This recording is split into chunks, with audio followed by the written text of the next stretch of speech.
It's almost that time where a lot of us are making new goals for the new year. And if one of those is to run a marathon or even something less like a 5K, usually the question that comes right after is, which watch should I be wearing? After having the Garmin now for almost 1 year and the Apple Watch Ultra, well, ever since it's been released, I'm gonna be sharing some situations, some experiences that I don't feel like a lot of YouTubers are really emphasizing. And by the end of this video, you could let me know in the comments your thoughts and your experiences. But as you guys know, I started this channel just 1 year ago, where January we ran a 5K. Then in July of that same year, 2022, I did the San Francisco half marathon. And now I officially signed up for the full LA Marathon 26.2 miles, March 19th.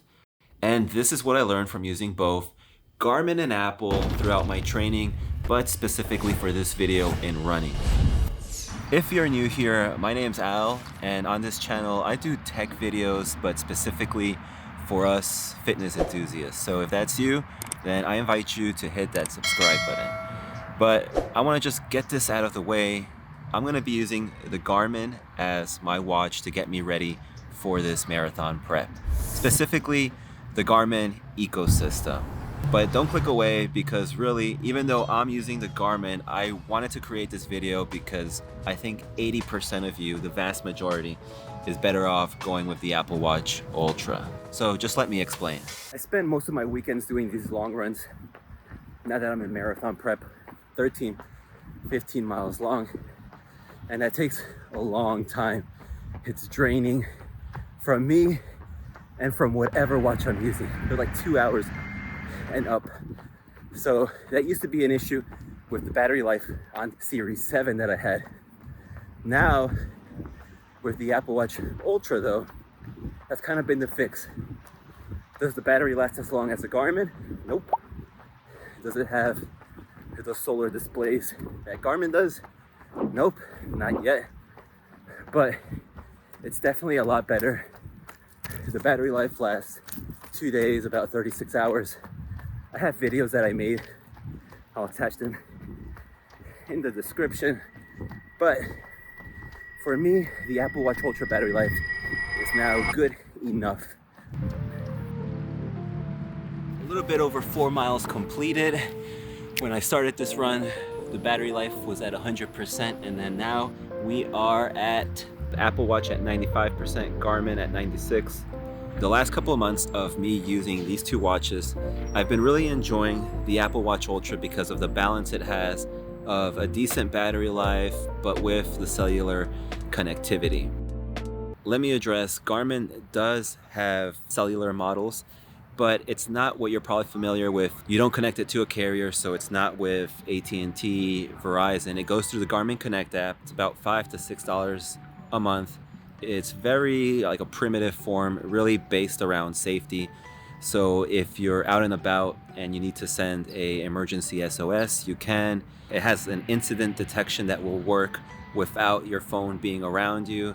Cellular has been such a useful tool on the Apple Watch Ultra during my training. First of all, of course, because of safety, you're able to make calls and text. But on top of that, I've been traveling a little bit, and really if you're on a new route, having the ability to pull Google Maps or Apple Maps is just so valuable. Now, besides that, for my training, since I've been upping up the mileage, it's become such a convenience to be able to listen to music and be able to stream from the Apple Watch Ultra.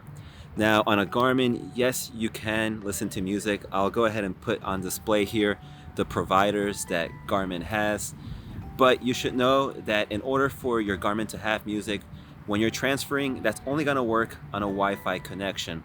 So don't think you're gonna be like adding new songs minutes before your run while you're at the park here. That's not the case, it's not gonna happen.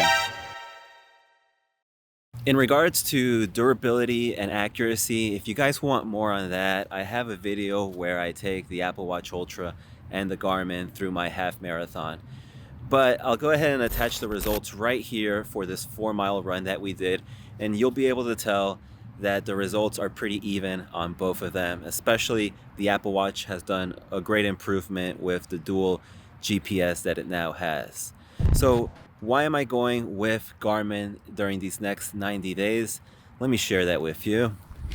This is gonna be the best part, guys. Okay, so these right here are the workouts that I have just for this week.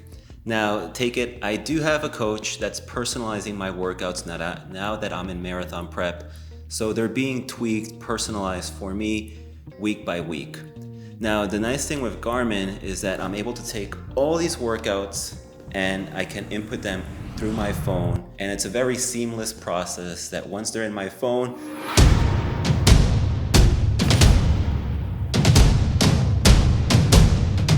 but on the Apple Watch, unfortunately, you can only customize workouts and save them from the Apple Watch itself. The second point that I want to share with you guys is I prefer Garmin metrics over Apple. I just like how Garmin presents its data, that it has a training readiness score, a sleep score, and I like that the data is there along with my workouts and my activities. So it's presented all in one app. Wow. It's just a little bit easier to use, in my opinion, than Apple's approach, which is you have the sleep app, the watch app, the health app. So to wrap this video up, what I'm gonna go with and what I suggest you going with is what you feel more comfortable and what you trust using more.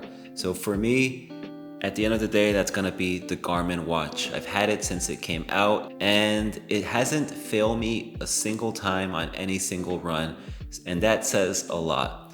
Now, that doesn't mean that the Apple Watch Ultra is unreliable, not at all. If anything, to be honest, probably user error.